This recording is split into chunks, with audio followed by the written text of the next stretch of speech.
Bom dia, amigos. Aqui quem vos fala é o Danilo Alves, né? Espero que todos estejam bem pós-carnaval, né?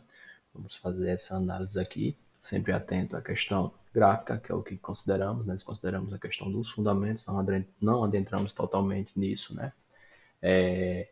E é bom sempre estar atento à questão do macro, né? Dos fatores externos, né? De uma forma global, não estar atento e preso apenas à movimentação do preço em si, né? Porque tudo está interconectado, né? O ativo, todos os ativos vão ter aqueles ativos em que há uma correlação, né?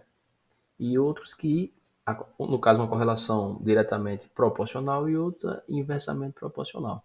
Começa bem por parte de todos, o nosso índice geralmente ele anda, na maioria das vezes, junto aos índices americanos, né? E há, como todos sabem, né, quem opera índice, mini dólar, quando o nosso índice, na maioria das vezes, sobe, o dólar acaba caindo. Mas a maioria das vezes, não é uma regra de bolo, nem tão pouco que isso vai ser todas as vezes. Né? É bom estar atento a todos os cenários e tudo aquilo que permeia o ativo em questão. Então, iremos desconsiderar, como já fora feito já em outros vídeos, a questão da queda, da Covid, pandemia, não. Aqui iremos nos atentar utilizando conceitos de análise gráfica, utilizando volume profile para saber as regiões de maior liquidez, tais regiões, como já foi dito já em outros vídeos, servem como um imã, são zonas de ancoragem, em que compradores e vendedores naquela região encontram um preço justo para que possa vir a negociar. Então é interessante ter esse conceito de que zonas de ancoragem, que são o quê? Que são as zonas de maior liquidez, e ao contrário disso são as zonas de rejeição, ou seja, as zonas de pouca liquidez, em que o preço, quando adentra nessas zonas, ele tende a correr, pois ali não há interesse, ou não há muito interesse comparado às outras regiões. Então, para isso, tendo como base, nós iremos mensurar, né, do topinho aqui, dos 131 mil, até esse processo aqui corretivo, que até então identificamos ser, que imaginaríamos ser no início, né, um fundo duplo e de fato se configurou como um fundo duplo aqui. Então pegamos o VP, traçamos aqui do topo até esse fundinho aqui, até a última vela aqui de baixa. E aqui já identificamos o que? Essa linha vermelha aqui significa que é a POC do movimento. O que é a POC do movimento?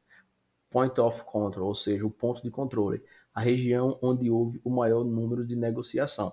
Então, tendo essa base, sabendo que nessa região aqui é uma região de briga e de bastante interesse por parte de compradores e vendedores, se porventura, né, no desenrolar dos fatos, o mercado vir a cair, seria uma zona boa para efetuar o quê? Compras nessa região, porque se o preço perde essa região, ele tende a correr, a vir buscar níveis inferiores. Aí teríamos que olhar no gráfico, né, os dias passados, para tentar achar zonas de ancoragem em outro segmento gráfico aqui.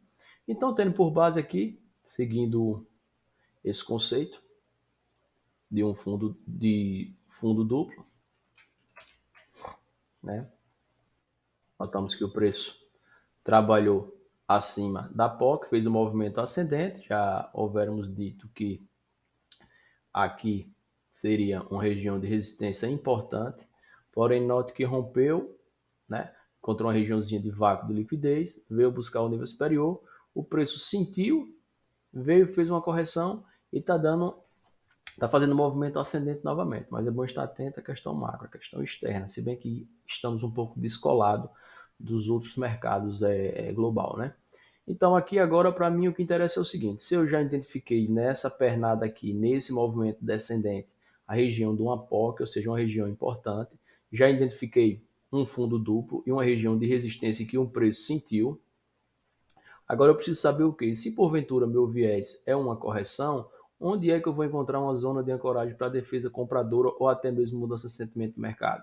Eu venho com o VP novamente, jogo daqui, trago até o topinho lá e já noto que há o ponto de controle dessa região é no 112,535. Vou pegar do movimento todo, que aí já muda um pouquinho.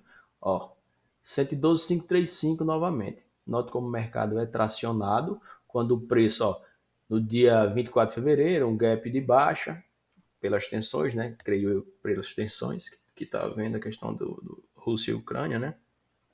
Note que o preço vem buscar um nível inferior, numa zona de rejeição, e logo compradores jogam o preço para cima, entrando aqui volume delta, para identificar a questão do fluxo, né? Comprador, vendedor, sentimento do mercado, entrando fluxo comprador e levando o preço para níveis superiores.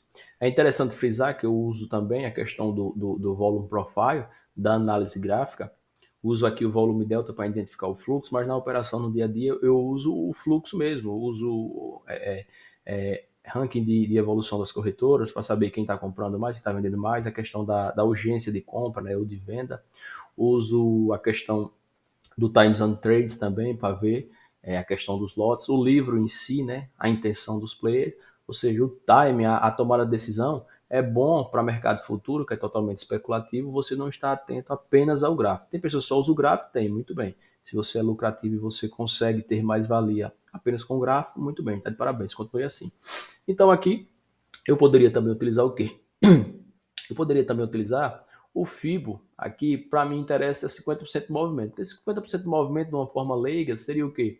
Seria uma região, falando de uma forma leiga, de preço justo. E olha que o preço veio lá, sente, né, na região de 50%, dá uma corrigida e agora ele possa que ele vá buscar novamente fazer o reteste aqui nesse topinho aqui, ou não, né? No mercado não sabemos, apenas especulamos.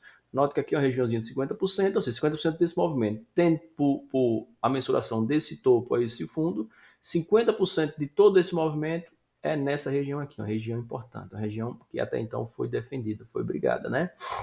Eu posso também utilizar o quê? Posso utilizar algo que eu gosto muito, que é o quê? Que é uma média de, não faço tomar a decisão por média, mas uma média de 21 períodos. Uma média de 21 períodos no gráfico diário, ela hipoteticamente simboliza, diria que um mês, né? É uma média mensal. Ó, note como o preço está trabalhando acima da média mensal, né? A média dos últimos 21 dias, que mais ou menos é 21 dias de negociação, né? A média mensal. E outra média que eu gosto de usar é uma média trimestral, né? Uma média de um trimestre, que eu acho muito válida. Ou seja, a média dos últimos 3 meses do preço, vê como o preço veio basicamente nela, né? Veio nela e a partir daí compradores alçaram o preço novamente para cima. Ou seja, você pode utilizar a questão do volume profile junto à questão de todo o arsenal da análise técnica que você tem disponível, né? E você vai procurar o quê? Você vai procurar o quê? Convergência de fatores. O que é uma convergência de fator? Uma convergência de fator, diria eu que o preço abre em gap, traciona na média trimestral, vem fazer o movimento ascendente, topa na média mensal, em cima da POC, ou seja, da região onde teve o maior número de negociação, faz uma trap e faz o movimento brusco ascendente. Aqui, claro, se você vai operar day trade, você vai estar olhando o tempo gráfico menor, você estaria atento no gráfico de 5, 15 minutos, não sei, 1 hora, e você estaria buscando compras acima da POC da região. E quem fez isso já estaria com bom lucrinho, até mesmo executando no diário. No mais, é bom estar atento também à questão dos índices aqui, né? O principal, que eu diria eu, que é o índice bancário, né? O IFE, vou pegar aqui, para vocês verem, esse índice aqui, que IFNC, né? Que são dos bancos, é bom estar atento a ele, geralmente há uma correlação muito forte, né? Quando o índice bancário está subindo, nosso índice também tende a subir. É bom também estar atento à questão das blue chips, né? Você vai aí, faz uma pesquisazinha aí, coloca aí, vê o time diário das blue chips, tendo principalmente atento à questão das commodities, a questão da Vale, né? A questão da Petrobras e o setor bancário. No mais, pessoal, graficamente falando, o nosso índice tem tudo para vir buscar novamente esse topo anterior aqui, nessa região aqui que está sendo bastante brigado. Falo isso através do gráfico, desconsiderando o macro, mas como estamos tendo tensões aí, ficamos muitos dias parados, o mercado também ele pode dar uma guinada. Dando uma guinada, lembremos-nos que o quê? Que eis aqui uma região bastante importante, uma região que tende a ser bastante brigada, que é a região que abrange dos 107 aos 105 mil pontos. No mais, muito obrigado. Quem gostou aí, dá uma curtida aí. E quem quiser comentar, pode ficar à vontade. Tenham todos um bom dia.